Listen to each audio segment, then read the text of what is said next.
欢迎来到新兴消息频道，请订阅频道，所以大家不要错过当天最热门的新闻。我们今天的时事通讯包括以下内容：乔妍的心事票房口碑双扑街，留给赵丽颖的机会仅剩一次。赵丽颖、辛芷蕾主演的《乔妍的心事》上映3天，票房口碑双扑街，首周末票房仅7000多万。超过20%的排片不算低，影院给足了电影面子，却没有得到理想的票房回馈，这意味着第2周将继续是毒液最后一舞唱主角。清冷的市场，工作日产出不了太多票房，而到了周末，刘德华、白宇的大片《焚城这个杀手不太冷》老枪上映，以及《哈利波特》系列继续重映，乔妍的心事没有太多增长空间。平台预测内地最终票房1.53亿，片方分账仅6000万左右，很难回本。乔妍的心事不是商业大片，片方请赵丽颖来，肯定指望借她的名气博更多票房，相应的，赵丽颖肯定也是所有演员中片酬最高的一位。但希望落空，赵丽颖显然扛不动票房，截至发稿，总观影人次仅187万。如果电影品质够好，会支撑电影票房走出长线。遗憾的是，乔妍的心事口碑也不尽人意，过滤掉一眼看上去就是粉丝挽尊和硬撑。普通观众给乔妍的心事靠谱的评价，中评和差评占比很高。口碑不好，一半归咎于羸弱的主题，单薄的剧情让整部片子都很无聊，缺少内涵和思想性。还有水时长之嫌，比如单薄的剧情和肤浅的人物塑造，没能很好的回应和解答片名心事2字。就如有网友评价的那样，电影的人物表现和动机都相对单一。辛芷蕾是我才是乔妍，黄觉全程都是把合同签了，宝石老就是给我1000万，赵丽颖饰演的角色就是程素睡不着觉，点燃一根烟。结论是乔妍没啥心事，都是烦心事。还有打2星的观众写的评论非常中肯，电影撇去那些浮于表面的人物情绪紊乱与线索隐藏轨迹，叙事的驱动力仅剩下对所谓上流圈层的窥探。双女主的身份、情感错位无法从内部给予故事足够的戏剧张力，只能依靠脸谱化的外部刺激不断推翻重写。最终结论是，既要逼格又要下沉的明8心理展露无遗，类似的观感已经不是1次2次了。国内文艺片似乎陷入了一种以攒局为核心策略，以诈骗式宣发为必备技能，以首周票房为终极目标的畸形创作观，到头来受伤的只有观众。虽然言辞挺狠，但批评并不过分。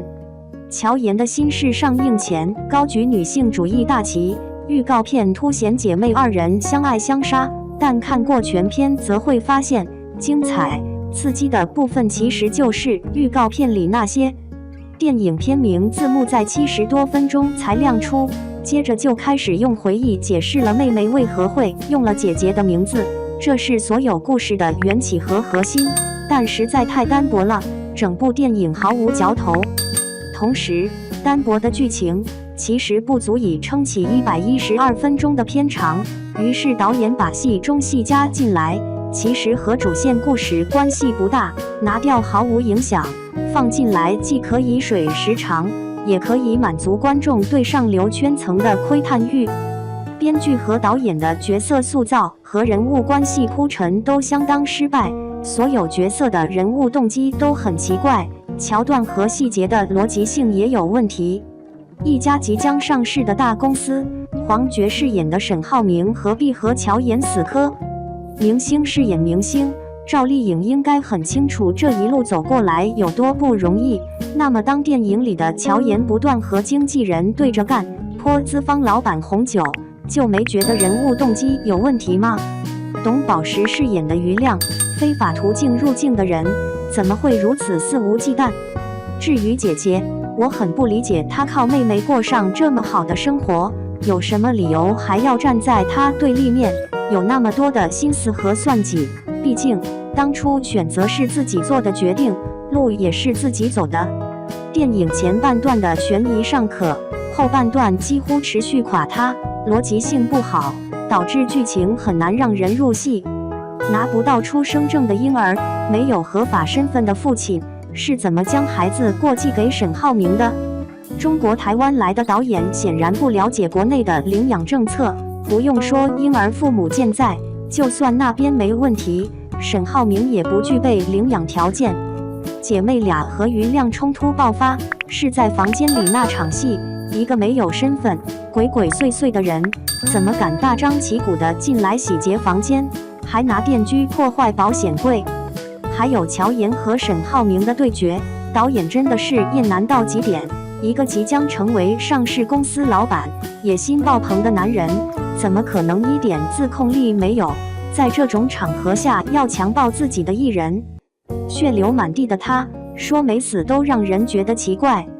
而乔妍用重器连番砸向对方，早就超过了自卫的范畴，他是怎么做到不追究刑事责任的？以及结尾一家三口在缅甸过上了小日子，为什么要做出这样的选择？剧本差到这种程度的乔妍的心事，一线生机是演员用精湛的表演给电影增色。遗憾的是，赵丽颖的表演并不过关。其实明星演明星，相当于赵丽颖演她自己，要比塑造其他角色容易不少。但多数戏份，包括重场戏在内，她都像是人形立牌，没有多少情绪表达。比如姐妹俩在房间联手对抗余亮的戏份，辛芷蕾情绪外放，她的紧张、焦急和愤怒都找得很准，但后面进来的赵丽颖几乎没有任何情绪表露，质疑余亮也只是在单纯说台词而已。最后的重场戏，赵丽颖也完成得不好，面对沈浩月的要挟和逼迫，前面没有狠劲儿，后面也没有挣扎中该有的紧张和害怕。